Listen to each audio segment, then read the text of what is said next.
Hello guys, എല്ലാവർക്കും അഭിജിത് പ്രകാശ് എന്ന എൻ്റെ യൂട്യൂബ് ചാനലിലേക്ക് സ്വാഗതം. ഇന്ന് നമ്മൾ ഹാർഡ് 70 ഡേ ചലഞ്ചിൻ്റെ ഡേ 9 ആണ് നോക്കാൻ പോകുന്നത്. ഓക്കെ, അപ്പോൾ നമ്മൾ 8 ദിവസം പിന്നിട്ടിരിക്കുകയാണ്. ഏകദേശം നമ്മൾ ഒരു ഫസ്റ്റ് വീക്ക് തീർന്നെന്ന് പറയാം.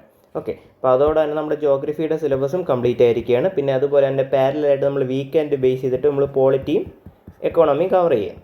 അതുപോലെ തന്നെ ഈ ചാനൽ ആദ്യമായിട്ടാണ് കാണുന്നതെങ്കിൽ ഇത് UPSC സിവിൽ സർവീസ് റിലേറ്റഡ് ആയിട്ടുള്ള ടോപ്പിക്കുകളാണ് ഇതിൽ അപ്ലോഡ് ചെയ്യുന്നത്. അതുപോലെ നോട്ട്സും കാര്യങ്ങളൊക്കെ എൻ്റെ ടെലഗ്രാം ചാനലിൽ കൊടുത്തിട്ടുണ്ട്. ലിങ്ക് ഞാൻ ഡിസ്ക്രിപ്ഷൻ ബോക്സിൽ കൊടുത്തിരിക്കാം. ഓക്കെ, ഇപ്പോൾ ഡേ 8ൻ്റെ കാര്യം പറയുകയാണെങ്കിൽ ഡേ 8 എന്ന് പറയുമ്പോൾ നമ്മൾ ഇട്ട ടോപ്പിക്കുകളെന്ന് പറഞ്ഞാൽ 2 ദിവസം ഇന്നത്തെയും ഇന്നലത്തെയും ടോപ്പിക്ക് ഒരുമിച്ചാണ് നമ്മൾ ഇട്ടത്. ഓക്കെ, അപ്പോൾ അവിടെ ഫസ്റ്റ് നമ്മൾ അജണ്ടയിൽ ഈ വീക്കിലെ റിവിഷൻ കംപ്ലീറ്റ് ആക്കുക എന്നുള്ളതാണ്. ഇപ്പോൾ എൻ്റെ ആയിട്ടുള്ള ജോഗ്രഫി നമ്മൾ എന്തൊക്കെ പഠിച്ചോ, നമുക്ക് പെൻഡിങ് ഉള്ള പോർഷൻ ഒന്നേന്ന് തൊട്ട് തീർക്കാനല്ല, നമ്മൾ എന്ത് പഠിച്ചോ ആ പോർഷൻ റിവൈസ് ചെയ്യുക. പിന്നെ കറണ്ട് അഫെയർ നമ്മൾ പഠിച്ച പോർഷൻസ് ഈ ജൂൺ 1 തൊട്ട് 60 പേജ് വരെയുള്ള ടോപ്പിക്ക്, പിന്നെ ഒക്ടോബർ തൊട്ട് 90 ഒക്ടോബറിലുള്ള ആദ്യത്തെ 90 പേജ്, അവസാനത്തെ 30 പേജ് വെച്ച് ബാക്കിയുള്ള ടോപ്പിക്ക്. പിന്നെ സീസാറിൻ്റെ number system, work energy, power, അതൊക്കെ തന്നെയാണ്. പിന്നെ പോളിറ്റി 10 ടോപ്പിക്ക്, പിന്നെ എക്കണോമിയിൽ 2 പില്ലർ ബേസ് ചെയ്തിട്ട് നിങ്ങൾക്ക് ടോപ്പിക്കുകളൊക്കെ പറഞ്ഞു തന്നെയാണെന്നില്ല. പിന്നെ എക്സ്ട്രാ കുറച്ച് കറണ്ട് അഫെയറും കൂടെ, ഇതാണ് എക്സ്ട്രാ നോക്കേണ്ടത്, അത് റിവൈസ് ചെയ്തതിന് ശേഷം. ഓക്കെ, അപ്പോൾ എനിക്ക് ഇന്നലെ ബേസിക്കായിട്ട് റിവിഷൻ മാത്രമേ നടന്നുള്ളൂ. അതും കുറച്ച് സീസായിട്ടും പിന്നെ ജോഗ്രഫിയുടെ പോർഷൻ മാത്രമേ എനിക്ക് റിവൈസ് ചെയ്യാൻ പറ്റുള്ളൂ. കുറേ സമയം ഞാൻ ബ്രേക്കായിട്ട് എടുത്തു. ഓക്കെ, കാരണം നമുക്കറിയാം റീചാർജ് ഇമ്പോർട്ടൻ്റ് ആണ്. അതുകൊണ്ട് തന്നെ ബ്രേക്ക് എടുക്കാനുള്ള ഇന്ന് തന്നെ എടുക്കുക. ഇന്ന് ആ ഒരു പകുതി സമയം പഠിച്ചിട്ട് പകുതി സമയം നിങ്ങൾ ബ്രേക്ക് എടുത്തോ, കുഴപ്പമില്ല. പക്ഷേ അടുത്ത ആഴ്ച ഫുള്ള് കംപ്ലീറ്റ് ആയിട്ട് നമ്മൾ ഓൺ ആയിരിക്കണം. അതിന് വേണ്ടിയാണ് ഞാൻ പറഞ്ഞില്ല, റീചാർജിങ് വളരെ ഇമ്പോർട്ടൻ്റ് ആണ്. കാരണം അടുത്തുള്ള ദിവസം നമുക്കതൊരു മോട്ടിവേഷനായിട്ട് ആക്ട് ചെയ്യും. പക്ഷേ നമ്മളെപ്പോഴും നോക്കുക, നമ്മൾ എത്ര റീചാർജ് ചെയ്യാതെ അവിടെ സമയം നമ്മളെ പോവുക തന്നെയാണ്. നമുക്ക് സമയം ഒരിക്കലും കിട്ടില്ല. അതുകൊണ്ട് തന്നെ നമുക്ക് ബാക്കി കിട്ടുന്ന സമയം നന്നായിട്ട് യൂട്ടിലൈസ് ചെയ്യണം എന്നുള്ള റിമൈൻഡറും കൂടെയാണ്. ഓക്കെ, അപ്പോൾ അത് കറക്റ്റായിട്ട് ട്രാക്ക് ചെയ്ത് കൊണ്ടുപോകേണ്ട ഇമ്പോർട്ടൻ്റ് ആണ്. ഇപ്പോൾ എനിക്കാണെങ്കിൽ എൻ്റെ പേഴ്സണലി എനിക്ക് സീസാറ്റും ജോഗ്രഫിയിൽ കുറേ പോർഷൻ എനിക്ക് കവറായി. പക്ഷേ കറണ്ട് അഫെയർസ് എനിക്ക് ഒട്ടും റിവൈസും ചെയ്തില്ല. എനിക്കത് ബാക്കിയുള്ള എക്സ്ട്രാ ടോപ്പിക്ക് കവർ ചെയ്യാനുണ്ട്. പിന്നെ അതുപോലെ തന്നെ പോളിറ്റി, എക്കണോമി അതും എനിക്ക് നോക്കാണ്ട്, അത് ഞാൻ നോക്കില്ല ഇന്നലത്തെ. അതാണ് എനിക്ക് ബേസിക് ആയിട്ടുള്ളത്, പെൻഡിങ് ആയിട്ടുള്ളത്. ഓക്കെ, ബാക്കി സെയിം ആണ്, ടാർഗറ്റുകളൊക്കെ സെയിം ആണ്. ഞാൻ പറഞ്ഞില്ല, എന്നാൽ ഇന്ന് ബേസിക്കായിട്ട് പകുതി സമയം റിവൈസ് ചെയ്യാനും പകുതി സമയം റീചാർജ് ചെയ്യാനൊക്കെ ഉപയോഗിച്ച് നിങ്ങൾ എന്ത് ചെയ്യുക, അടുത്ത വീക്കിന് വേണ്ടി പ്രിപ്പയർ ചെയ്യുക. നമ്മൾ നാളെ തൊട്ട് മോഡേൺ ഇന്ത്യയാണ് തുടങ്ങാൻ പോകുന്നത്. അപ്പോൾ മോഡേൺ ഇന്ത്യ നമ്മൾ 4 ദിവസമായിട്ട് കവർ ചെയ്യും. പിന്നെ അതിനുശേഷം ancient medieval, art and culture, ഇത്രയാകുമ്പോൾ ഹിസ്റ്ററി ആവും. ഓക്കെ, ഹിസ്റ്ററിയിലുള്ള ബേസിക് പോർഷൻസ് നമ്മളെല്ലാം കവർ ചെയ്യും. ഓക്കെ, അപ്പോൾ അതാണ് ബേസിക് ആയിട്ടുള്ള ഇന്ന് പറയാനുള്ള ഇന്നത്തെ ടാർഗറ്റുകളും കാര്യങ്ങളൊക്കെ എന്ന് പറയാം. പിന്നെ അതുപോലെ തന്നെ നമുക്ക് ഇന്നലെ ഞാൻ നിങ്ങൾക്ക് ഹിമാലയൻ മൗണ്ടൻ സിസ്റ്റം കംപ്ലീറ്റ് ആയിട്ട് നിങ്ങൾക്ക് പറഞ്ഞു തന്നെയാണ്. ഓക്കെ, അപ്പോൾ നിങ്ങളത് ചെയ്യാത്തവർ, ഇന്ത്യൻ മാപ്പിംഗ് ചെയ്യാത്തവരുണ്ടെങ്കിൽ അതും നിങ്ങളൊരു ടാർഗറ്റായിട്ട് വെച്ചിരിക്കുക. പക്ഷേ ഇനി സമയമില്ല, ഈ ജോഗ്രഫിക്ക് വേണ്ടിയിടാൻ ഇനി സമയമില്ല. അപ്പോഴും നിങ്ങൾ എന്ത് ചെയ്യുക, ബാക്കി സബ്ജക്റ്റ് ഇട്ടിട്ട് കുറച്ച് സമയം എക്സ്ട്രാ ടോപ്പിക്ക് തീർക്കാൻ വേണ്ടി, പെൻഡിങ് ടോപ്പിക്കുകൾ തീർക്കാൻ വേണ്ടി കുറച്ച് സമയം കണ്ടെത്തി ഇടുക. ഓക്കെ, അങ്ങനെ ബേസിക് മാപ്പിങ്ങും PYQ ബേസ്ഡ് ആയിട്ടുള്ള മാപ്പിംഗ് നിങ്ങൾ ചെയ്യുക. ഇപ്പോൾ ഹിമാലയയുടെ മാപ്പിംഗ് ഞാൻ കംപ്ലീറ്റ് ആയിട്ട് നിങ്ങൾക്ക് ഇന്നലെ പറഞ്ഞു തന്നെയാണ്. നിങ്ങളത് കാണാത്തവരുണ്ടെങ്കിൽ കണ്ടു നോക്കുക. ഇന്നലത്തെ വീഡിയോ ഞാൻ കംപ്ലീറ്റ് ആയിട്ട് ചെയ്തിട്ടുണ്ട്. ഇന്ന് അതിൻ്റെ ബാക്കി മൗണ്ടൻസ് അല്ലെങ്കിൽ പെനിൻസുലാർ മൗണ്ടൻ സിസ്റ്റം ഞാൻ കംപ്ലീറ്റ് ആയിട്ട് നിങ്ങൾക്ക് ഇന്ന് എടുത്തു തരാം. ഓക്കെ, അപ്പോൾ ആ മൗണ്ടൻ സിസ്റ്റത്തിൻ്റെ ടോപ്പിക് ഫുള്ള് ഞാൻ കംപ്ലീറ്റ്ലി ഇതിൽ കൂടെ തന്നെ നിങ്ങൾക്ക് ഇപ്പോൾ എടുത്തിട്ടുണ്ട്. ഓക്കെ, പിന്നീട് നമുക്ക് വേണമെങ്കിൽ റിവൈസ് ചെയ്യുമ്പോൾ ഞാൻ വേണം ഒന്നുകൂടെ ഒരു സെപ്പറേറ്റ് വീഡിയോ ആയിട്ട് കംപ്ലീറ്റ് ആയിട്ട് വേണമെങ്കിൽ ഇടാം. അത് നമുക്ക് പിന്നീടുള്ളതാണ്. കാരണം എനിക്കും പേഴ്സണലി 2-3 റിവിഷനൊക്കെ കഴിയുമ്പോൾ നമുക്ക് കുറച്ചുകൂടെ നന്നായിട്ട് എനിക്കത് പറഞ്ഞു തരാനും പറ്റും. അപ്പോൾ നമുക്കൊരു സീംലെസ് ആയിട്ട് നമുക്ക് ഒറ്റ സെഷനായിട്ട് നമുക്ക് വേണമെങ്കിൽ അത് ചെയ്തെടുക്കാം, മാപ്പിംഗ് കംപ്ലീറ്റ് ആയിട്ട്. ഓക്കെ, ഇപ്പോൾ നമുക്ക് ഈ പാർട്ടായിട്ട് പോകാൻ പറ്റും. കാരണം ഞാനും ചെയ്തിട്ട് പഠിച്ച് റിവൈസ് ചെയ്ത് വരുമ്പോൾ ആണ് നിങ്ങൾക്ക് ഞാൻ പറഞ്ഞു തരുന്നത്. ഓക്കെ, അപ്പോൾ ഞാൻ കംപ്ലീറ്റ് ചെയ്തതിന് ശേഷം എനിക്കും കുറച്ച് പെൻഡിങ് ടോപ്പിക്കുകളുണ്ട്. അതിലുണ്ട് മെയിൻലി വേൾഡ് ജോഗ്രഫിയിൽ എനിക്ക് കുറേ പെൻഡിങ് ഉണ്ട്. വേൾഡ് ജോഗ്രഫിയുടെ മാപ്പിംഗ് ഉണ്ട്. ആ മാപ്പിംഗ് കഴിഞ്ഞ ശേഷം കോർഡിനൻറ്റ് ബേസ് ചെയ്തിട്ട് പറഞ്ഞുതരാം. ഓരോ കോർഡിനൻറ്റും അതിലുള്ള റിവേഴ്സ് ലേക്സും കാര്യങ്ങളൊക്കെ റിവൈസ് ചെയ്യുമ്പോൾ പറയാൻ നോക്ക്. അപ്പോൾ നിങ്ങളെ സൈഡിൽ നിന്ന് ഇപ്പോൾ ഒന്ന് എഫർട്ട് ഇടുക ഈ പെൻഡിങ് ഒക്കെ ഉള്ളത്. കാരണം മാപ്പിംഗ് വെച്ചുകൊണ്ട് തന്നെ നമുക്ക് മാക്സിമം ക്വസ്റ്റ്യൻസ് നമുക്ക് സോൾവ് ചെയ്യാൻ പറ്റും. പിന്നെ കുറച്ച് ഫിസിക്കൽ ജോഗ്രഫിയുടെ കോൺസെപ്റ്റ് ബാക്കി കഴിഞ്ഞാൽ മാപ്പിംഗ് വെച്ച് നമുക്ക് കൂടുതൽ ക്വസ്റ്റ്യനും സോൾവ് ചെയ്യാൻ പറ്റും. ഓക്കെ, പിന്നെ നമ്മുടെ കഴിഞ്ഞ വർഷത്തെ ട്രെൻഡ് അനുസരിച്ചുള്ള 1 only 2 only അല്ലെങ്കിൽ പെയർ ബേസ്ഡ് ക്വസ്റ്റ്യൻ വരുമ്പോൾ മാത്രമേ കുറച്ച് ബുദ്ധിമുട്ട് വരുന്നുള്ളൂ. അത് നമുക്ക് ടാക്കിൾ ചെയ്യാം. പക്ഷേ നമുക്ക് ബേസിക് നോളജ് നമ്മൾ ഇഷ്ടം പോലെ ഹെൽപ്പ് ചെയ്യുക എന്നുള്ളതാണ്. പിന്നെ അതിൻ്റെ കൂടെ കറണ്ട് അഫെയർസിലുള്ള പ്ലേസസ് ഇൻ ന്യൂസും കൂടെ നിങ്ങളൊന്ന് ആഡ് ചെയ്യുക. അപ്പോൾ അതും കൂടെ ഒന്ന് ആഡ് ചെയ്യുമ്പോൾ എന്ത് ചെയ്യും, ആ ഒരു ടോപ്പിക്ക് നമുക്ക് ഏകദേശം നമുക്ക് ഹോൾഡ് കിട്ടും. പക്ഷേ നമുക്ക് ഞാൻ പറഞ്ഞ പോലെ ഇത് എഫർട്ട് ഇടേണ്ട ഏരിയ തന്നെ. ഓക്കെ, അപ്പോൾ നമുക്ക് പെനിൻസുലാർ മൗണ്ടൻ സിസ്റ്റം നമുക്ക് എന്താണെന്ന് നോക്കാം. ഓക്കെ, അപ്പോൾ നമ്മൾ ഇന്നലെ കംപ്ലീറ്റ് ആയിട്ട് നോക്കിയതാണ് ഹിമാലയയുടെ ആ ഒരു ഏരിയ. ഓക്കെ, ഇവിടെയുള്ള മുകളിലുള്ള ട്രാൻസ് ഹിമാലയസിൻ്റെ അവിടെയുള്ള കാരക്കോറം, ലഡാക്ക്, സസ്കാർ, പിന്നെ താഴെയുള്ള അടുത്ത് ഗ്രേറ്റ് ഹിമാലയാസിൻ്റെ ഒരു 2400 കിലോമീറ്റർ. പിന്നെ താഴെയുള്ള മിഡിൽ ഹിമാലയസ്, പീർ പാഞ്ചൽ, ധോളാധർ അങ്ങനെ നോക്കി. പിന്നെ ശിവാലിക്കിൻ്റെ തന്നെ ഓരോ ഡിവിഷൻസും അവസാനം പൂർവാഞ്ചൽ മൗണ്ടൻസിലുള്ള എല്ലാ മൗണ്ടൻസും നമ്മൾ നോക്കിയാണ് നിർത്തിയത്. ഇന്ന് നമ്മൾ നോക്കാൻ പോകുന്നതെന്ന് പറഞ്ഞാൽ അതിൻ്റെ താഴെയുള്ള, അതായത് ഈ സൗത്ത് ഇന്ത്യയിലുള്ള അല്ലെങ്കിൽ നമ്മുടെ നോർത്ത് ഇന്ത്യയിലെ താഴെയുള്ള പോർഷൻസ് ആണ് ബേസിക്കായിട്ട് നമ്മളിന്ന് കവർ ചെയ്യാൻ പോകുന്നത്. അപ്പോൾ ഫസ്റ്റ് മനസ്സിലാക്കേണ്ടത്, പിന്നെ അതുപോലെ തന്നെ നോർത്ത് ഇന്ത്യയിലെ കുറച്ച് പോർഷൻസ്. ഓക്കെ, അപ്പോൾ ഇതിൽ ആദ്യം മനസ്സിലാക്കേണ്ടതെന്ന് പറഞ്ഞാൽ നോർത്ത് ഇന്ത്യയിൽ അവസാനം നമുക്കൊരു ഇമ്പോർട്ടൻ്റ് ആയിട്ടുള്ളൊരു മൗണ്ടൻ നമുക്ക് പറയാനുണ്ട്. അതും കൂടെ പറഞ്ഞിട്ട് നമുക്ക് സൗത്തിലോട്ട് പോകാം, അല്ലെങ്കിൽ താഴോട്ട് പോകാം. ഓക്കെ, ഫസ്റ്റ് മൗണ്ടൻ ഇമ്പോർട്ടൻ്റ് ആയിട്ടുള്ളതെന്ന് പറഞ്ഞാൽ ആരവല്ലിയാണ്. ഇമ്പോർട്ടൻ്റ് ആയിട്ടുള്ള മൗണ്ടൻ നമുക്കറിയാം ആരവല്ലി. അത് ഏതൊക്കെ ഫസ്റ്റ് മനസ്സിലാക്കാനുള്ള, ആരവല്ലി പഠിക്കുമ്പോൾ മനസ്സിലാക്കാനുള്ള ഏതൊക്കെ സ്റ്റേറ്റുകൾ അത് കവർ ചെയ്യുന്നു എന്നുള്ളത് നിങ്ങൾ മനസ്സിലാക്കിയിരിക്കുക. ഓക്കെ, അപ്പോൾ ബേസിക്കായിട്ട് ഇത് കവർ ചെയ്യുന്നതെന്ന് പറഞ്ഞാൽ 4 സ്റ്റേറ്റുകളാണ്: ഹരിയാന, ഡൽഹി, ഗുജറാത്ത്, രാജസ്ഥാൻ. ഈ 4 സ്റ്റേറ്റുകളിലായിട്ടാണ് ആരവല്ലി ഉള്ളതെന്ന് മനസ്സിലാക്കുക. ഇത് വളരെ പഴയ ഒരു മൗണ്ടൻ ആണെന്ന് മനസ്സിലാക്കുക. അതുകൊണ്ട് തന്നെ ഇത് വളരെ ഏൻഷ്യൻ്റ് ആയിട്ടുള്ള മൗണ്ടനാണ്. പ്രീ ക്യാംബ്രിയൻ പീരീഡിലുള്ളതാണ്. ക്യാംബ്രിയൻ എന്താണ്, പ്രീ ക്യാംബ്രിയൻ എന്താണെന്നുള്ള കറക്റ്റായിട്ട് നിങ്ങൾക്ക് ഒരു ടൈം ലൈൻ അല്ലെങ്കിൽ എർത്തിൻ്റെ ഒരു ജിയോളജിക്കൽ ടൈം ഹിസ്റ്ററി നമുക്കൊന്ന് അറിഞ്ഞിരിക്കണം. അപ്പോൾ അത് അറിഞ്ഞുകൂടാത്തവരുണ്ടെങ്കിൽ എൻ്റെ ജിയോളജിക്കൽ ടൈം സ്കെയിൽ എന്ന് പറഞ്ഞ വീഡിയോ ഞാൻ ഓൾറെഡി ജോഗ്രഫിയിൽ ഞാൻ ചെയ്തിട്ടുണ്ട്. അത് നിങ്ങളൊന്ന് കണ്ടു നോക്കാം. ക്യാംബ്രിയൻ എന്താണ്, പ്രീ ക്യാംബ്രിയൻ എന്താണ്, ഓർഡോവീസിയൻ, സിലൂവിയൻ, ഡെവോണിയൻ അങ്ങനെയുള്ള പീരീഡുകൾ, ഇറകൾ, എപ്പോക്ക് എന്താണ്, ഇയോൺ എന്താണ്, അങ്ങനെയുള്ള ബേസിക് അണ്ടർസ്റ്റാൻഡിങ് ഉണ്ടാക്കിയെടുക്കുക. അപ്പോഴന്നെ നമുക്ക് പഴയ ഇന്ത്യയിലെ 4.54 ബില്യൺ ഇയേഴ്സ് അഗോ തൊട്ടുള്ള ഹിസ്റ്ററി മനസ്സിലാവും. അപ്പോൾ നമുക്ക് മനസ്സിലായി ഏറ്റവും മുമ്പുള്ള പീരീഡാണ് പ്രീ ക്യാംബ്രിയനുള്ള ഏറ്റവും ആൻഷ്യൻ്റ് ആയിട്ടുള്ള പീരീഡ്. അപ്പോൾ അപ്പോഴേ ഉണ്ടായിരുന്നതാണ് നമ്മുടെ എന്താണ് ഈ ഒരു ആരവല്ലി ഹിൽസ് എന്ന് പറയുന്നത്. അതുകൊണ്ട് തന്നെ അത് റെസിഡ്യൂവൽ മൗണ്ടനാണ്. റെസിഡ്യൂവൽ മൗണ്ടൻ എന്ന് പറയുമ്പോൾ അവിടെ ഇഷ്ടംപോലെ ഇറോഷൻ ആക്ടിവിറ്റിയൊക്കെ നടന്ന ഒരു മൗണ്ടനാണ്. അതുകൊണ്ട് തന്നെ ഓൾഡ് മൗണ്ടനാണ്, ഓൾഡ് ഫോൾഡ് മൗണ്ടൻ. കാരണം ഫോൾഡ് മൗണ്ടനാണ്, ഫോൾഡിങ് നടന്ന് 2 പ്ലേറ്റ് തട്ടുമ്പോൾ ആ പ്ലേറ്റുകൾ തട്ടൽ കാരണം മടങ്ങി ഫോൾഡിങ് നടന്നുണ്ടാകുന്ന മൗണ്ടൻസിനാണ് ഫോൾഡ് മൗണ്ടൻസ് എന്ന് പറയുന്നത്. അതിനൊരു എക്സാമ്പിളാണ് ഹിമാലയാസ് എന്ന് പറയുന്നത്. ഹിമാലയാസ് പക്ഷേ ഇത്ര ഓൾഡ് അല്ല, നമുക്കറിയാം അത് യങ് ഫോൾഡ് മൗണ്ടൻസാണ്. ഇതെന്ന് പറയുന്നത് ഓൾഡ് ഫോൾഡ് മൗണ്ടനാണ്. ഓക്കെ, പിന്നെ അതുപോലെ തന്നെ ഇതുണ്ടാക്കിയിരിക്കുന്നത് ഗ്രാനൈറ്റും ഗ്രീസും കൊണ്ടാണെന്ന് മനസ്സിലാക്കിയിരിക്കുക. ഗ്രാനൈറ്റും ഗ്രീസും കൊണ്ടാണ് ഇത് ഉണ്ടാക്കിയിരിക്കുന്നത്. പിന്നെ ഇതിൻ്റെ ലെങ്ത് എന്ന് പറയുന്നത് 840 കിലോമീറ്ററാണ്. അഹമ്മദാബാദ് മുതൽ ഡൽഹി വരെ ഇതിൻ്റെ പോർഷനുണ്ട്. അതുപോലെ തന്നെ ആൻഷ്യൻ്റ് ആയിട്ടുള്ള കോണ്ടിനെൻ്റാണ് ഗോഡ്വാന ലാൻഡ് എന്ന് പറയുന്നത്. അതുപോലെ തന്നെ അതിൻ്റെ അവിടെ ഉണ്ടായിരുന്ന സീയാണ് തെതിസ് സീ. ഓക്കെ, അപ്പോൾ ആ തെതിസ് സീയുടെയൊക്കെ ഭാഗമായിട്ടിരുന്നൊരു പോർഷനാണ് ആരവല്ലി. അപ്പോഴേ അതിനായിട്ട് സമ്മർജ്ഡ് ആയിട്ടുള്ള ഈ ഒരു ഏരിയ, ഇവിടെയുള്ള ഏരിയയിലുള്ള കുറേ സ്ഥലങ്ങൾ സമ്മർജ്ഡ് പോർഷനാണ്. തെതിസ് സീയിനകത്ത് മുങ്ങിക്കിടന്ന ഏരിയാസാണ്. ഓക്കെ, പക്ഷേ താഴെയുള്ള പെനിൻസുലാറിലുള്ള ഏരിയാസ് ഒന്നും അങ്ങനെയല്ല. ആ തെതിസ് സീയിൽ ഉണ്ടായിരുന്ന ഒരു ഏരിയയും കൂടെയാണ് ഇതൊന്ന് നിങ്ങൾ ബേസിക് ആയിട്ടൊന്ന് മനസ്സിലാക്കിയിരിക്കുക. ഇനി അടുത്ത് മനസ്സിലാക്കേണ്ടത് പറഞ്ഞാൽ ഈ ഒരു ആരവല്ലിയുടെ ഏറ്റവും വലിയ പീക്ക്, ഏറ്റവും ഹയസ്റ്റ് പീക്ക് എന്ന് പറഞ്ഞാൽ ഗുരു ശിഖറാണ്. ഗുരു ശിഖർ അല്ലെങ്കിൽ മൗണ്ട് അബു എന്നും പറയാറുണ്ട്. പക്ഷേ ബേസിക്കായിട്ട് മനസ്സിലാക്കേണ്ടത് ഗുരു ശിഖറിലുള്ള ഒരു ടൂറിസ്റ്റ് ഹിൽ സ്റ്റേഷൻ പോലത്തെ ഒരു ഏരിയയാണ് മൗണ്ട് അബു എന്ന് പറയുന്നത്. ഓക്കെ, ഗുരു ശിഖർ എന്നും ഓർത്താലും മതി, അല്ലെങ്കിൽ മൗണ്ട് അബു എന്ന് ഓർത്താലും കുഴപ്പമില്ല. പക്ഷേ ഓപ്ഷനിൽ ഗുരു ശിഖറാണ് കുറച്ചുകൂടെ പ്രോപ്പർ ഓപ്ഷൻ. ഓക്കെ, അപ്പോൾ ഗുരു ശിഖറാണ്. പിന്നെ ഇവിടെ അല്ലെങ്കിൽ ഗുരു ശിഖറിനെ അല്ലെങ്കിൽ മൗണ്ട് അബുവിനെ വിളിക്കുന്ന പേരുകളുണ്ട്. മൗണ്ട് അബു എന്ന് പറഞ്ഞാൽ അവിടുത്തെ ഇമ്പോർട്ടൻ്റ് ആയിട്ടുള്ള ഒരു ഹിൽ സ്റ്റേഷനാണ്. രാജസ്ഥാനിലുള്ള ഒരു ഹിൽ സ്റ്റേഷനാണ് മൗണ്ട് അബു എന്ന് പറയുന്നത്. അപ്പോൾ അവിടെ ഷിംല ഓഫ് രാജസ്ഥാൻ എന്നാണ് മൗണ്ട് അബുവിനെ വിളിക്കുന്നത്. അവിടെയുള്ള ഇമ്പോർട്ടൻ്റ് ആയിട്ടുള്ളൊരു ലേക്കാണ് നക്കി ലേക്ക് എന്ന് പറയുന്നത്. അതുപോലെ തന്നെ ഇമ്പോർട്ടൻ്റ് ആയിട്ടുള്ള ഒരു ദിൽവാര ജെയിൻ ടെമ്പിളും അവിടെ ഉണ്ട് എന്ന് മനസ്സിലാക്കി. ഇവിടെ മൗണ്ട് അബു ഹിൽ സ്റ്റേഷൻ്റെ കാര്യമാണ് പറയുന്നത്. അത് തന്നെയാണ് ഹൈയസ്റ്റ് പീക്ക്. 1722 മീറ്ററാണ് ഇതിൻ്റെ എന്തെന്ന് പറയുന്നത് ആ ഒരു ഹൈറ്റ് എന്ന് പറയുന്നത്. ഓക്കെ, ഇപ്പോൾ മൗണ്ട് അബു അഥവാ ഗുരു ശിഖർ എന്ന് പറയുന്നത് ആണ് അവിടുത്തെ പീക്ക്. 1722 മീറ്റർ എന്ന് പറയുന്നത്. ഓക്കെ, ഞാൻ പറഞ്ഞു ഇവിടെ നമ്മൾ നേരത്തെ നോക്കിയെടുത്തൊക്കെ പീക്കുകൾ തന്നെ 8000 വരെ അല്ലെ 8 കിലോമീറ്റർ ഹൈറ്റാണ്. ഇവിടെ എന്ന് പറയുമ്പോൾ 1000 ഉള്ളൂ. കാരണം എന്താണ്, ഇവിടെ ഇതെല്ലാം ഇറോഷൻ കാരണം ഇത് ഓൾഡ് ഫോൾഡ് ആയി കഴിഞ്ഞു, അല്ലെങ്കിൽ റെസിഡ്യൂവൽ മൗണ്ടൻ ആയി കഴിഞ്ഞു. അതുകൊണ്ടാണ് ഇവിടുത്തെ ഹൈറ്റ് കുറവെന്ന് പറയുന്നത്. ഓക്കെ, താഴെയുള്ളതും അങ്ങനെയാണ്. താഴെയുള്ളത് ആൻഷ്യൻ്റ് ആയിട്ടുള്ള അല്ലെങ്കിൽ പെനിൻസുലാറിലുള്ള മൗണ്ടൻസ് ആൻഷ്യൻ്റ് ആണ്, കുറച്ചുകൂടെ പഴയ മൗണ്ടൻസ് ആണ്. ഇറോഷൻ ആക്ടിവിറ്റി വളരെ നടന്നിട്ടുള്ളതാണ്. അതുകൊണ്ട് തന്നെ അവിടുത്തെ ഹൈറ്റ് കൂടുതലായിരിക്കും ആസ് കമ്പയർഡ് ടു ഇവിടെയുള്ള യങ് മൗണ്ട്. ഇതെല്ലാം യങ്ങാണ്. ഓക്കെ, അപ്പോൾ നമ്മൾ ഏത് നോക്കി, ഹിമാലയ നോക്കി. അടുത്ത് ഇമ്പോർട്ടൻ്റ് ആയിട്ടുള്ള വിന്ധ്യാസ് അഥവാ വിന്ധ്യാചൽ റേഞ്ചസ്. ഓക്കെ, ഇതാണ് ഇന്ത്യയുടെയും പിന്നെ നോർത്ത് ഇന്ത്യയുടെയും സൗത്ത് ഇന്ത്യയുടെ ഒരു ബൗണ്ടറി, ഫിസിക്കൽ ബൗണ്ടറി ആയിട്ട് ആക്ട് ചെയ്യുന്നത് എന്താണെന്ന് വെച്ചാൽ അത് വിന്ധ്യാസാണ്. ഓക്കെ, അപ്പോൾ വിന്ധ്യാസിനെ കുറിച്ച് നമുക്ക് ബേസിക് ആയിട്ടുള്ള നോക്കാം. വിന്ധ്യാസ് നോക്കുമ്പോൾ ആദ്യം മനസ്സിലാക്കാനുള്ളതാണ് അത് ലൈം സ്റ്റോൺ കൊണ്ടാണ് ഉണ്ടാക്കിയിരിക്കുന്നത് എന്നുള്ളതാണ്.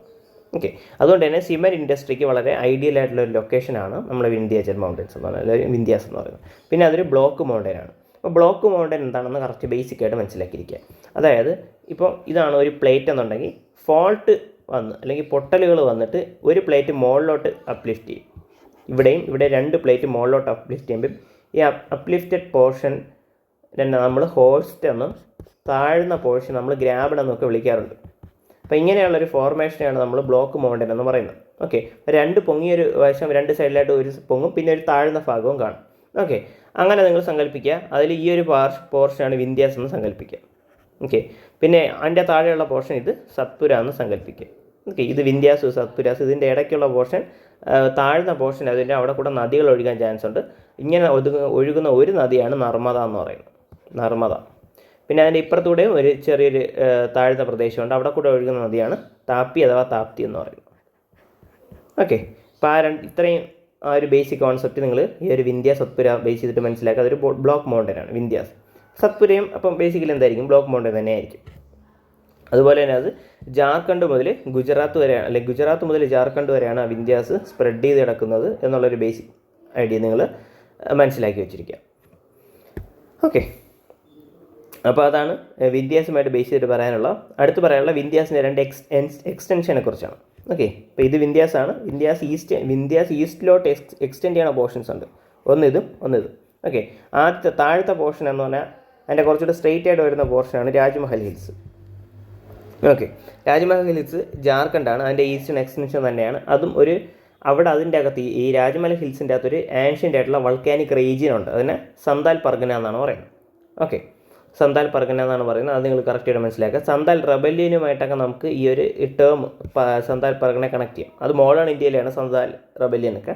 അപ്പോൾ അതുമായിട്ട് കണക്ട് ചെയ്ത് നമുക്ക് പറയാൻ പറ്റും എന്താണ് സന്താൽ പർഗനയിലുള്ള മോസ്റ്റ് ആൻഷ്യൻ്റ് വൾക്കാനിക് റീജിയനൊക്കെ അവിടെ ഉണ്ടെന്ന് മനസ്സിലാക്കുക. രാജ്മഹൽ ഹിൽസ് ജാർഖണ്ഡിലാണ്. ഓക്കെ, അടുത്ത അതിൻ്റെ കുറച്ചുകൂടെ മുകളിലോട്ടുള്ള ഒരു ഈസ്റ്റേൺ എക്സ്റ്റൻഷനാണ് കൈമൂർ ഹിൽസ് എന്ന് പറയുന്നത്. അത് സൗത്ത് വെസ്റ്റ് ബീഹാറിലാണുള്ള. അവിടുത്തെ ഏരിയ വിളിക്കുന്ന കൈമൂർ അഥവാ റോഹ്താസ് ഏരിയ എന്നാണ് അവിടെ വിളിക്കുന്നത്. ഓക്കെ, അപ്പോൾ ആ ഒരു കാര്യം നിങ്ങൾ ബേസിക്കായിട്ട് അതിനെക്കുറിച്ച് അവിടെ മനസ്സിലാക്കിയിരിക്കുക. ഇതാണ് ബേസിക്കായിട്ടുള്ള വിന്ധ്യാസം, അതിൻ്റെ രണ്ട് ഈസ്റ്റേൺ എക്സ്റ്റൻഷനും നമ്മൾ പഠിച്ചത്. അപ്പോൾ ഇതൊക്കെ കുറച്ച് റിവൈസ് ചെയ്യുമ്പോൾ നമുക്ക് തലയിൽ വന്നോളൂ ഓട്ടോമാറ്റിക്കായിട്ട്. അടുത്ത് ഞാൻ പറഞ്ഞതുപോലെ തന്നെ ഇനിയുള്ള പോയിൻ്റ് ബേസിക്കായിട്ട് ഞാൻ പറഞ്ഞു സത്പുരയുടെ പോയിൻ്റ് ഇവിടെയാണ് കൊടുത്തിട്ടുള്ളത്. ഓക്കെ, സത്പുര എന്ന് പറഞ്ഞാൽ എന്താണ്, അതിൻ്റെ താഴെയുള്ള രണ്ടാമത്തെ ബ്ലോക്ക് ഫാക്ടറാണ്. അല്ലെങ്കിൽ ഞാൻ പറഞ്ഞു ഒരു ബ്ലോക്ക് മൗണ്ടൻസ് ഫോർമേഷൻ സാധാരണ രണ്ട് ബ്ലോക്കായിട്ട് മുകളിലേക്ക് പോകും. പിന്നെ താഴെ ഒരു ഡൗൺ ആയിട്ടുള്ള ഒരു ഏരിയയും കാണും. ആ ഡൗൺ ഏരിയയാണ് ഞാൻ പറഞ്ഞത് നർമ്മദ എന്ന് പറഞ്ഞു. അപ്പോൾ അതിൻ്റെ ഇപ്പുറത്തെ ഏരിയയാണ് സത്പുര എന്ന് പറയുന്നത്. സത്പുര എന്ന് പറയുമ്പോൾ ഇവിടെ ഇങ്ങനെ കുറച്ച് സ്പ്ലിറ്റായിട്ട് കിടക്കുന്നത്. സ്പ്ലിറ്റായിട്ട് കിടക്കുന്നെങ്കിലും ഈ ഫസ്റ്റ് പോർഷൻ നമ്മൾ മെയിനായിട്ട് സത്പുര എന്ന് പറയുന്നത് ഇത് തന്നെ പേരിൽ വേറെ പറയുമെങ്കിലും ഇത് സത്പുരയുടെ തന്നെ എക്സ്റ്റൻഷൻ തന്നെയാണ്. ഈ മഹാദേവ ഹിൽസ്, മൈക്കാൾ റേഞ്ചൊക്കെ സത്പുരയുടെ തന്നെ എക്സ്റ്റൻഷനാണെന്ന് മനസ്സിലാക്കാം. ഓക്കെ, അപ്പോൾ ആദ്യം നമുക്ക് സത്പുരയുടെ ബേസിക് ആയിട്ടുള്ള നോക്കാം. സത്പുരയും ബ്ലോക്ക് മൗണ്ടനാണ് നമുക്കറിയാം. സത്പുരയുടെ ഹയസ്റ്റ് പീക്കുള്ള സ്ഥലം എന്ന് പറയുന്നത് പക്ഷേ മഹാദേവ റേഞ്ചിലാണെന്ന് മനസ്സിലാക്കാം. ഓക്കെ, അതായത് ലൊക്കേഷൻ വരികയാണെങ്കിൽ ഫസ്റ്റ് സത്പുര, രണ്ടാമത് മഹാദേവ്, മൂന്നാമത് മൈക്കാൾ. അതിൽ രണ്ടാമത്തെ മഹാദേവയിലാണ് ഹയസ്റ്റ് പീക്കുള്ളതെന്ന് മനസ്സിലാക്കുക. മൈക്കാളും ഇമ്പോർട്ടൻ്റ് ആണ്. അപ്പോൾ ഇത് മൂന്നും കൂടെ ചേർത്ത് നമുക്ക് സത്പുര എന്ന് വിളിക്കാം. പക്ഷേ നമ്മൾ ഇൻഡിവിജ്വലി പറയുമ്പോൾ അതിനെ മൂന്നായിട്ട് പറയുമെന്നേ ഉള്ളൂ. ഓക്കെ, അപ്പോൾ അതാണ് ഇവിടെ ബേസിക്കായിട്ട് മനസ്സിലാക്കേണ്ടത്. അവിടെ തന്നെ ഹയസ്റ്റ് പീക്ക് എന്ന് പറഞ്ഞാൽ ധൂപ്ഗർഹ് എന്ന് പറയുന്നതാണ്. 1350 മീറ്ററാണ് അതിൻ്റെ ഹൈറ്റ് എന്ന് പറയുന്നത്. അത് പശ്ചിമാദി മധ്യപ്രദേശിലാണ് പറയുന്നത്. ഇതിനെ ക്യൂൻ ഓഫ് സത്പുര എന്ന് അവർ വിളിക്കാറുണ്ട്. ക്യൂൻ ഓഫ് സത്പുര അത് എവിടെയാണെന്ന് ചോദിച്ചാൽ പ്രോപ്പറായിട്ട് സത്പുരയാണ്. അതിൻ്റെ അകത്ത് തന്നെ എവിടെയാണെന്ന് ചോദിച്ചാൽ മഹാദേവ റേഞ്ചിലാണെന്ന് മനസ്സിലാക്കി വെച്ചിരിക്കുക. അടുത്ത ഇമ്പോർട്ടൻ്റ് ആണ് മൈക്കാൾ. അതിൻ്റെ അടുത്തുള്ളതാണ് മൈക്കാൾ എന്ന് പറഞ്ഞാൽ മൈക്കാളാണ് സെക്കൻഡ് ഹയസ്റ്റ് ഹില്ലുള്ളത്, സെക്കൻഡ് ഹയസ്റ്റ് പീക്കുള്ളത്. അമർകണ്ടക് ഹിൽസിലാണ്. മൈക്കാളിലുള്ള അമർകണ്ടക് ഹിൽസിൻ്റെ അകത്താണ് സെക്കൻഡ് ഹയസ്റ്റ് ആയിട്ടുള്ള പീക്കുള്ളത്. അമർകണ്ടക് ഹിൽസിൻ്റെ വേറൊരു പ്രത്യേകത എന്ന് പറഞ്ഞാൽ അവിടെ നിന്നാണ് 3 നദികൾ ഒറിജിനേറ്റ് ചെയ്യുന്നത്. ഏതൊക്കെയാണ്? ഒന്ന് സോൺ റിവർ, ഗംഗയുടെ ട്രിബ്യൂട്ടറി ആയിട്ടുള്ള സോൺ റിവർ. രണ്ടാമത്തെ നർമ്മദ നദി. പിന്നെ അതുപോലെ തന്നെ മൂന്നാമത്തെ ഏതാണ്? മഹാനദി. ഇങ്ങനെ 3 നദികൾ ഒറിജിനേറ്റ് ചെയ്യുന്ന സ്ഥലമാണ് ഈ മൈക്കാൾ ഹിൽസിലുള്ള അമർകണ്ടക് ഹിൽസ് എന്നും ബേസിക്കായിട്ട് നിങ്ങൾ മനസ്സിലാക്കിയിരിക്കുക. ഓക്കെ, അപ്പോൾ അതാണ് ഈ ബേസ് ചെയ്തിട്ട് സത്പുരയെ ബേസ് ചെയ്തിട്ട് നിങ്ങൾ ഇവിടെ മനസ്സിലാക്കാനുള്ള. പിന്നെ അതുപോലെ തന്നെ ഇവിടെ മനസ്സിലാക്കുക എന്താണ്, നർമ്മദ നദി ഇതിൻ്റെ ഇവിടെ കൂടെ റിഫ്റ്റ് വാലി ആയിട്ട് ഒഴുകും എന്നുള്ള. റിഫ്റ്റ് വാലി എന്നാണ് പറയുന്നത്. ഇപ്പം ഈ താഴ്ന്ന പോർഷനിൽ ഉണ്ടാകുന്ന നദിയെ നമ്മൾ റിഫ്റ്റ് വാലി എന്നാണ് വിളിക്കാറുള്ളത്. അപ്പോൾ ഇവിടെ നമുക്ക് 2 റിഫ്റ്റ് വാലിയാണ് ഉള്ളത്. ഒന്ന് നർമ്മദയും പിന്നെ ഒന്ന് താപ്പി. ഓക്കെ, ഇത് 2 റിഫ്റ്റ് വാലികളാണെന്ന് മനസ്സിലാക്കുക. ഓക്കെ, അപ്പോൾ അതാണ് ബേസിക്കായിട്ട് ഇവിടെ മനസ്സിലാക്കിയിരിക്കേണ്ടത്. അപ്പോൾ നമ്മൾ വിന്ധ്യാസ് നോക്കി, സത്പുര നോക്കി. അടുത്ത് നമ്മൾ കുറച്ചുകൂടെ താഴോട്ട് പോകുമ്പോൾ നമ്മൾ നോക്കാൻ പോകുന്നത് വെസ്റ്റേൺ ഗാട്സ്. ഓക്കെ, അടുത്ത് വെസ്റ്റേൺ ഗാട്സ് ആണ് നമുക്ക് നോക്കാൻ പോകുന്നത്. എന്തൊക്കെയാണ് അതിൻ്റെ പോർഷൻ ഇമ്പോർട്ടൻ്റ് ആയിട്ടുള്ളത് എന്നൊക്കെ നമുക്ക് നോക്കാം. ഓക്കെ, വളരെ. പിന്നെ അതുപോലെ തന്നെ ഒരു ഫാക്റ്റും കൂടെ നിങ്ങൾ ആരവല്ലിയും കൂടെ ബന്ധപ്പെടുത്തി മനസ്സിലാക്കുക. ആരവല്ലിയുടെ എക്സ്റ്റൻഷൻ അല്ലെങ്കിൽ സൗത്ത് എക്സ്റ്റൻഷനാണ് ലക്ഷദ്വീപ് എന്നുള്ളതും കൂടെ മനസ്സിലാക്കുക. ആരവല്ലി പിന്നെ താഴോട്ട് പോകുമ്പോൾ അത് താഴ്ന്നു പോയിൻ്റെ ഹൈറ്റ്, പിന്നെ അടുത്ത് സമ്മർ ചെയ്യുന്ന പോർഷനുണ്ട് താഴെ, അതാണ് ലക്ഷദ്വീപ് എന്നും കൂടെ ഒന്ന് മനസ്സിലാക്കുക. കാരണം സെയിം മെറ്റീരിയൽസാണ് രണ്ടും ഉണ്ടാക്കിയിരിക്കുന്നത്. അതുകൊണ്ട് നമുക്ക് അറിയാൻ പറ്റും ലക്ഷദ്വീപ് ഒരു സൗത്ത് ആരവല്ലിയിലാണ്, സൗത്ത് ഡെസ്റ്റിനേഷൻ ആണെന്ന് മനസ്സിലാക്കുക. അടുത്ത് നമുക്ക് വെസ്റ്റേൺ ഗാട്സ് നോക്കാം. വെസ്റ്റേൺ ഗാട്സ് എന്ന് പറയുന്നത് ഇവിടെ ദമൻ തൊട്ട് തുടങ്ങും. ദമൻ തൊട്ട് കന്യാകുമാരി വരെയാണ് ഈ ഒരു വെസ്റ്റേൺ ഗാട്സിൻ്റെ എക്സ്റ്റൻഷൻ എന്ന് പറയുന്നത്. ഇതൊരു ബ്ലോക്ക് മൗണ്ടൻ ആണ്. പിന്നെ അതുപോലെ തന്നെ ഇതൊരു റെസിഡ്യൂവൽ മൗണ്ടൻ ആണ് എന്ന് പറഞ്ഞാൽ ഇവിടെയും ഇറോഷൻ കുറേ നടന്നിട്ടുണ്ട്. പിന്നെ അതുപോലെ യുനെസ്കോയുടെ വേൾഡ് ഹെറിറ്റേജ് സൈറ്റിൽ ഒരെണ്ണമാണ് ഇതെന്ന് മനസ്സിലാക്കുക. യുനെസ്കോ ഇഷ്ടംപോലെ ഇമ്പോർട്ടൻ്റ് ആയിട്ടുള്ള സൈറ്റുകൾക്ക് വേൾഡ് ഹെറിറ്റേജ് പദവി കൊടുക്കാറുണ്ട്. കാരണം അവരുടെ യുണീക്കായിട്ടുള്ള നേച്ചറും പിന്നെ അവിടെയുള്ള പ്രൊട്ടക്റ്റ് ചെയ്യുന്ന സ്പീഷീസിനെയൊക്കെ കണക്കിലെടുത്തുകൊണ്ട്. ഓക്കെ, അങ്ങനെ ഒരു യുനെസ്കോയുടെ വേൾഡ് ഹെറിറ്റേജ് സൈറ്റാണ് വെസ്റ്റേൺ ഗാട്സ് എന്ന് മനസ്സിലാക്കാം. വെസ്റ്റേൺ ഗാട്സിനെ തന്നെ നമുക്ക് 5 ഡിവൈഡ് ചെയ്യാം. ഓക്കെ, 5 ഡിവൈഡ് ചെയ്യാം. അതായത് തുടക്കം ദമൻ മുതൽ ഗോവ വരെയുള്ള first portion, Daman to Goa.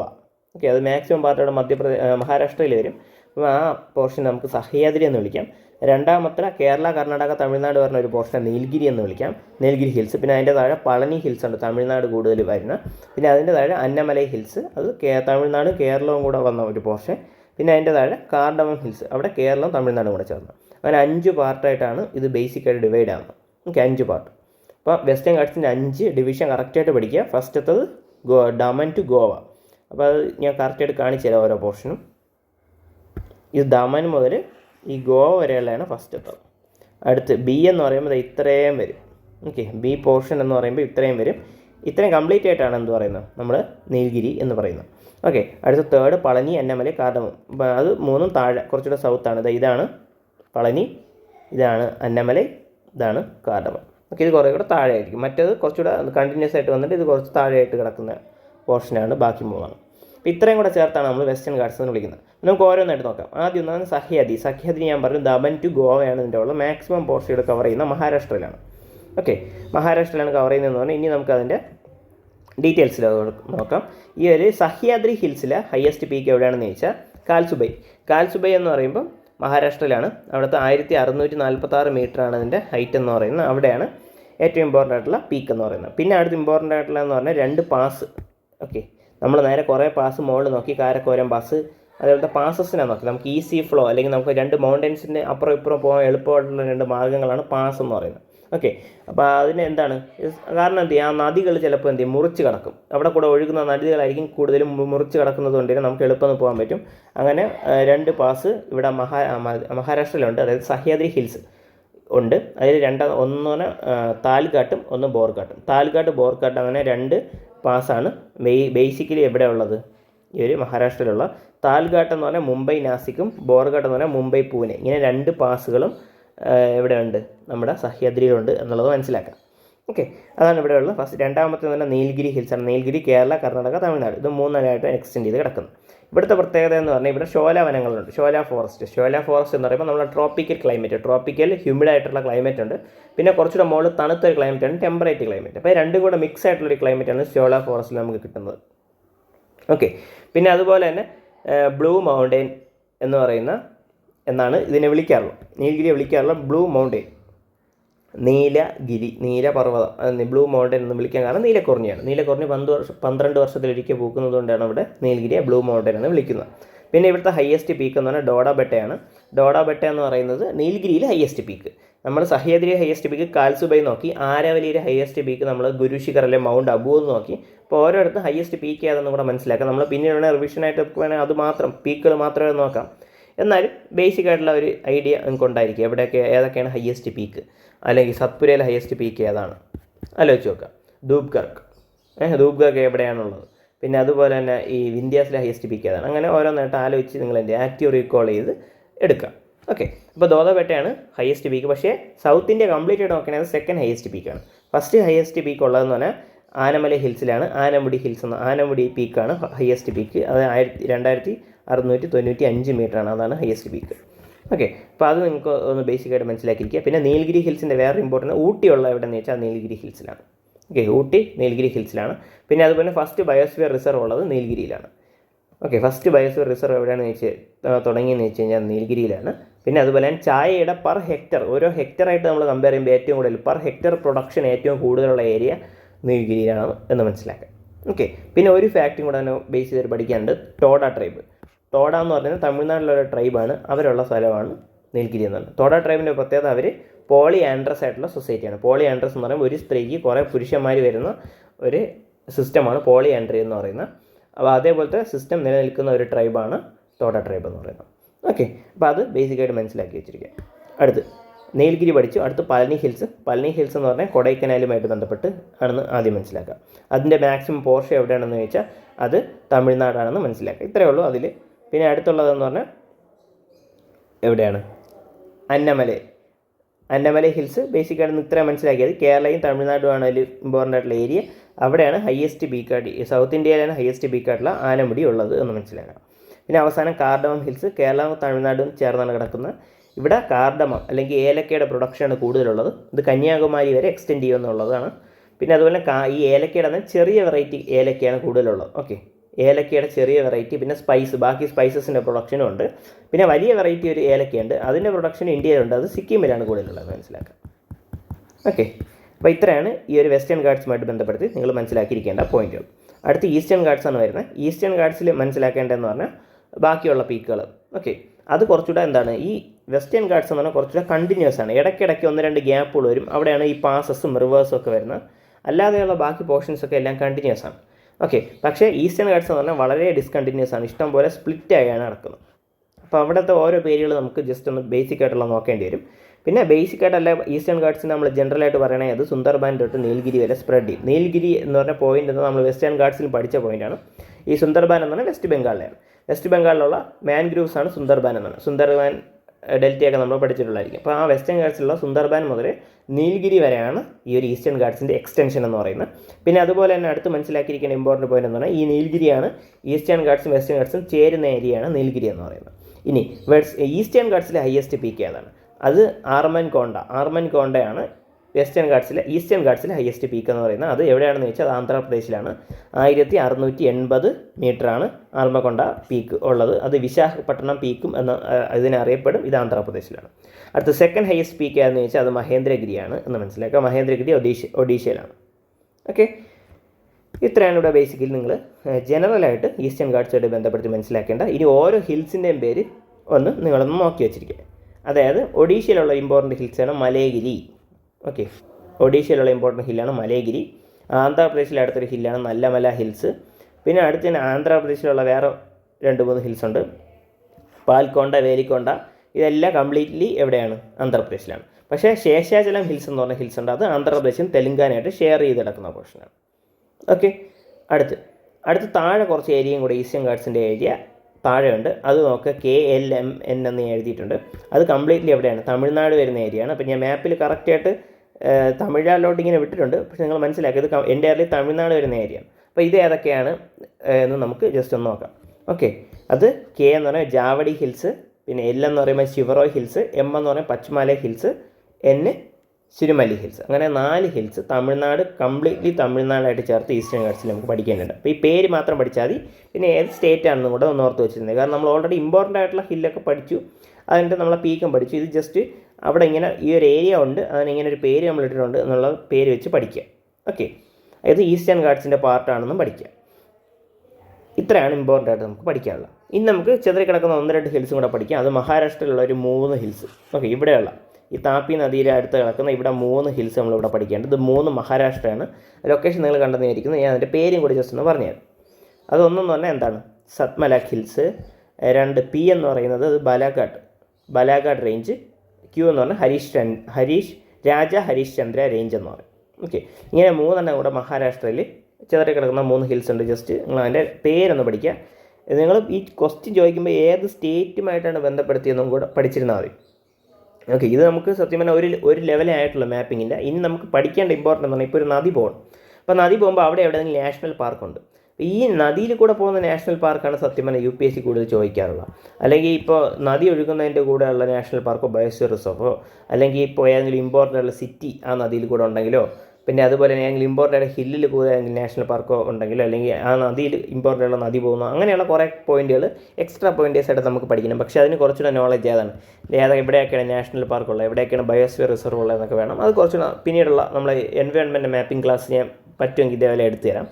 അപ്പോൾ അങ്ങനെ എടുക്കുമ്പോൾ നമുക്ക് ഇത് നോക്കാവുന്നതാണ്. അപ്പോൾ നിങ്ങൾ ഇത്രയും ഒന്ന് ഓർത്ത് വെച്ചിരിക്കുക. ഇത് പെനിൻസുലാർ മൗണ്ടൻ സിസ്റ്റം കംപ്ലീറ്റ് ചെയ്ത് ഞാൻ എടുത്തിട്ടുണ്ട്. അപ്പോൾ മൗണ്ടൻസ് എന്ന് പറഞ്ഞ ടോപ്പിക് സത്യം പറഞ്ഞാൽ കംപ്ലീറ്റ് ആയി. ഇനി ബേസിക്കായിട്ട് നമുക്ക് മൗണ്ടൻസിൽ നോക്കേണ്ട എന്തുണ്ട്, കുറച്ച് പീക്സ് വേണമെങ്കിൽ നമുക്ക് ഒന്നുകൂടെ നമുക്ക് റിവൈസ് ചെയ്യാം. പിന്നെ ഇമ്പോർട്ടൻ്റ് ആയിട്ട് എടുത്ത് നോക്കേണ്ട ഗ്ലേസിയേഴ്സ് ഏതൊക്കെയാണ്, ഏതൊക്കെ ഗ്ലേസിയേഴ്സാണ് ഇതിൽ വരുന്നത്, അങ്ങനെയുള്ള 1-2 ക്വസ്റ്റ്യൻസ് അത്രയൊക്കെ തന്നെയാണ്. ഓക്കെ, അപ്പോൾ അതൊക്കെ വരുമ്പോൾ ഈ ഒരു പോർഷൻ തീരും. പിന്നെ അടുത്ത് നോക്കേണ്ടതാണ്, പിന്നെ നോക്കേണ്ടത് നമുക്ക് പ്ലേറ്റ്യൂസ് അങ്ങോട്ടൊക്കെയുള്ള പോർഷൻ. ഓക്കെ, അത് നമുക്ക് വേണമെങ്കിൽ പിന്നീട് നമുക്കൊരു ലോങ് ക്ലാസ് ആയിട്ട് വേണമെങ്കിൽ എടുക്കാം. അപ്പോൾ ഞാൻ ഈ ജോഗ്രഫി ഇനി ഞാൻ എടുക്കില്ല, ഞാൻ മാപ്പിംഗ് ഇതും കൂടെ ഒന്ന് പറഞ്ഞു തരാം. മൗണ്ടൻസ് അപ്പോൾ ഫിനിഷ് ചെയ്യാം നമുക്ക്. അപ്പോൾ നാളെ നമുക്ക് വേണമെങ്കിൽ എന്ത് ചെയ്യാം, ബാക്കിയുള്ള എൻവയോൺമെൻറ്റ്, ഈ എക്കണോമി, പോളിറ്റിയിലെ കുറേ PYQസും കാര്യങ്ങളും നോക്കാം. അല്ലെങ്കിൽ നമുക്ക് പിന്നെ കറണ്ട് അഫയേഴ്സിലെ പോർഷൻസൊക്കെ നോക്കാം. ഓക്കെ, ജോഗ്രഫി ഞാൻ ഇപ്പോൾ ഇവിടെ കൊണ്ട് നിർത്തുകയാണ്. ഇപ്പം ബാക്കിയുള്ള പോർഷൻസ് നമുക്ക് പിന്നീട് എടുക്കാം. ഓക്കെ, അപ്പോൾ ഈ വീഡിയോ ഇഷ്ടമെങ്കിൽ ഷുവറായിട്ട് ലൈക്ക് ചെയ്യുക, ഷെയർ ചെയ്യാൻ മറക്കാതെ തന്നെ ഈ ചാനൽ സബ്സ്ക്രൈബ് ചെയ്യുക. Thank you.